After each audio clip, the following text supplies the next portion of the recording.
Now that I have grown to the ripe age that I'm presently at, the magnificent 58-year-old mammal that you see before you, I've had the opportunity to test myself against writers who, instead of making you want to write, as those did, make you wonder why you bother and make you embarrassed at having ever tried. I'm talking about Pale Fire by Vladimir Nabokov. I am now talking about The Remembrance of Things Past, La Recherche de Temps Perdu by Marcel Proust. Things that appear not to have been written by human beings. Books that give one, as reading Salman Rushdie does, the impression that perhaps people may have had when they saw Mozart and realized he wasn't composing music, he was just writing it down, he was hearing it. That it's not all done by hand, that there's something numinous and charismatic about the process. That's the company in which I now dare to spend some of my time.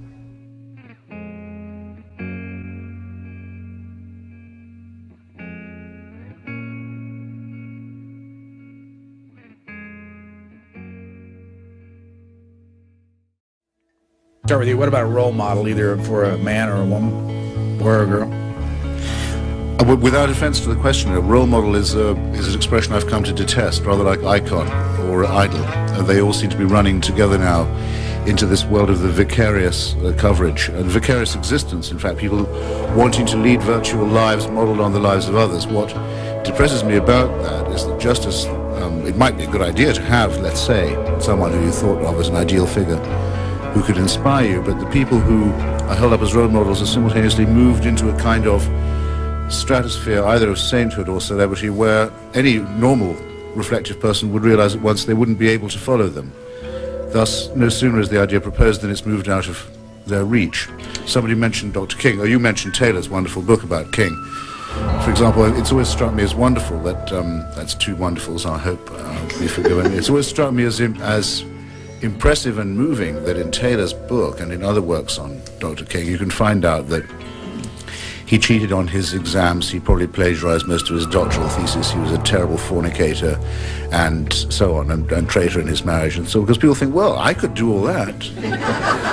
And probably have done some of it, which means that therefore I could still maybe make a contribution to humanity, and I don't have to pass some ludicrous icon, idol, or role model test that would put me in the world of the narcissist and the robot, like say Diana Spencer.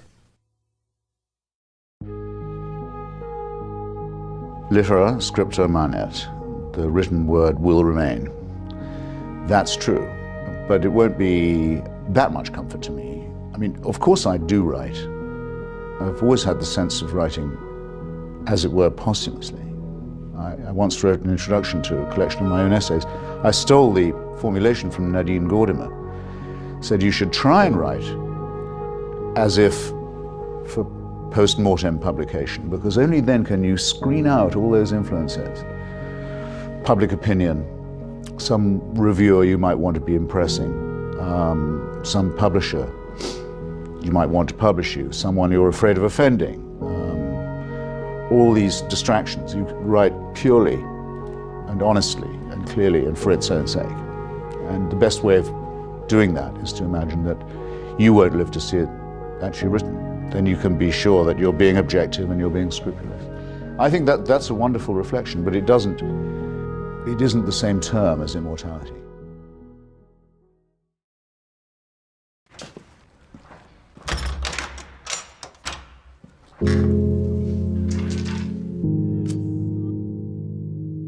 Fire, fire, fire, fire. Now you've heard it. Not shouted in a crowded theatre, admittedly. As I realize, I seem now to have shouted it in the Hogwarts dining room. But the point is made. Everyone knows the fatuous verdict of the greatly overpraised Justice Oliver Wendell Holmes, who asked for an actual example of when it would be proper to limit speech or define it as an action, gave that of shouting fire in a crowded theatre. It's very often forgotten what he was doing in that case was sending to prison a group of Yiddish-speaking socialists whose literature was printed in a language most Americans couldn't read, opposing President Wilson's participation in the First World War and the dragging of the United States into this sanguinary conflict, which the Yiddish-speaking socialists had fled from Russia to escape. In fact, it could be just as plausibly argued that the Yiddish-speaking socialists, who were jailed by the excellent and overpraised Charles Oliver Wendell Holmes, were the real firefighters, were the ones who were shouting fire when there really was fire in a very crowded theater indeed. And who is to decide? Well, keep that question, if you would, ladies and gentlemen, brothers and sisters, I hope I may say comrades and friends, before your minds. I exempt myself from the Speaker's kind offer of protection that was so generously proffered at the opening of this evening. Anyone who wants to say anything abusive about or to me is quite free to do so, and welcome, in fact, at their own risk.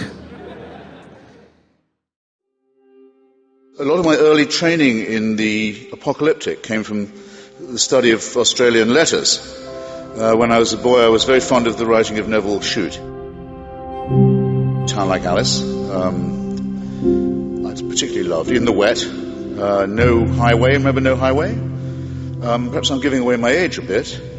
But of course, and I think most memorably, On the Beach, where the last people on Earth wait in Australia to see what kind of death is going to be brought to them on the prevailing winds.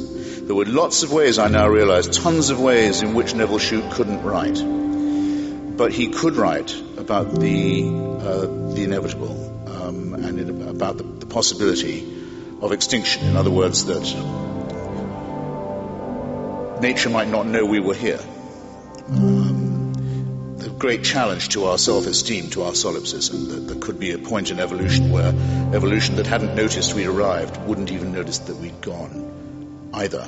And beautifully done, as some of you will have seen, by Stanley Kubrick on the screen, where as the inevitable gets nearer all the time, the churches decide it's time for a moment of uplift. And out come the Salvation Army girls with their tambourines and their tins, and the churches throw open their doors, and there's a big banner saying, "Repent. There is still time, brother," it reads. And it mocks what's coming. It doesn't know it's doing it. Last attempt to fill up those empty spaces in the church. And at the close, the streets are empty, and it's a dusty, howling wilderness. But the banner, "There is still time, brother," is still flapping in the wind to mock all our illusions. And it's the attempt to live without illusions that I believe is the most dangerous, but the most worthwhile, and in some ways the most enjoyable undertaking, despite its risks, of all. And that's why I'm here. That's why you're nice to have me. Now,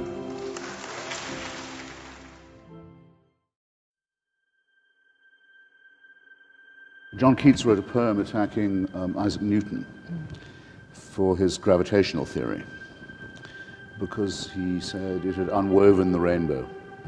It had taken the magic out of the rainbow. Now, in fact, it's another reason to agree with Byron about the Lakers and the general soppiness of the Romantic movement. Without Newton, you wouldn't have any idea of the beauty and variety of the spectrum and the various ways in which it can be replicated. None.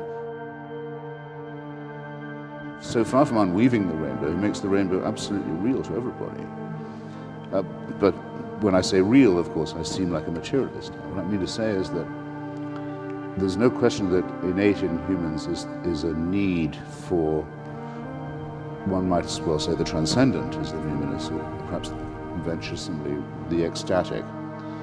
And that though Verdi didn't believe in God, he could write a very beautiful requiem. Indeed, and no one would know the difference. We don't know that the devotional painters really believed. We only know what would have happened to them if they'd said they didn't believe. This recourse to poetry, literature, music, love, things that can't be quantified but are essential.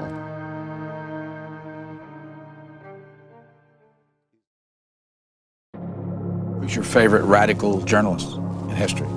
In history, I suppose I'd have to say George Orwell. I know it's cliched because everyone now pretends to admire him, but there was a long time when he wasn't well known and certainly not well liked. And I think it shows in his prose, and it's those bits of his prose that I admire.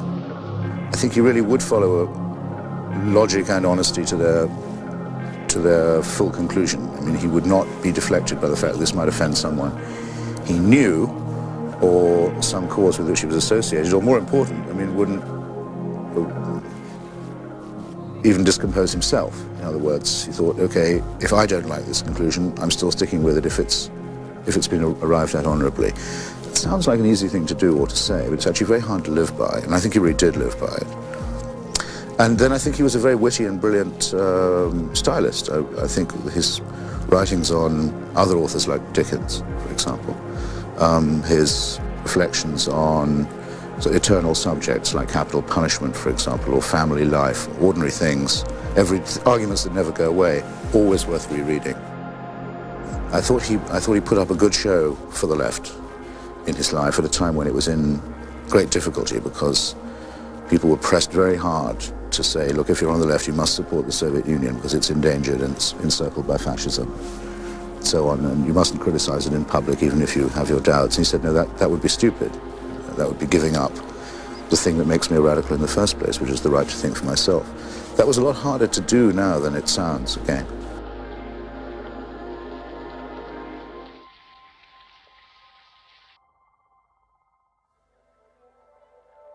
I thought I might begin by making a bow in the direction of Emile Zola. Emile Zola was one of the founders of what I think of as our profession, that of reportage, as well as being in his own right a distinguished novelist.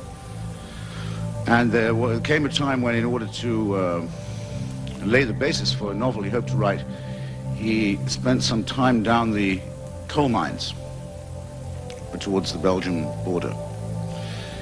And when he was down the pit, he found that there were enormous horses, huge, beautiful horses, in the dark, in narrow tunnels, dragging the coal to and fro. And he was filling his notebook and talking to the coal miners and said to them, these are amazingly big horses. How do you get them down here? And they laughed at him and said, Monsieur Zola, you have a lot to learn. These horses are born down here. They never see the light. And now that you've asked about this question of les chevaux, the same could be said of us. Most of us spend most of our lives down here too, and we never see much daylight. And at this point, Zola realized that he had more than a story to write. He perhaps had the beginnings of a novel, and some of you may have read Germinal. And the reason I mention the story is because I believe that it's very important never to ignore what is staring you in the face. And I believe that George Orwell was perfectly correct when he said that to see what is in front of your nose is the most difficult thing of all. And I want to bear this in mind as I talk and ask you to bear with me. Never ignore the obvious.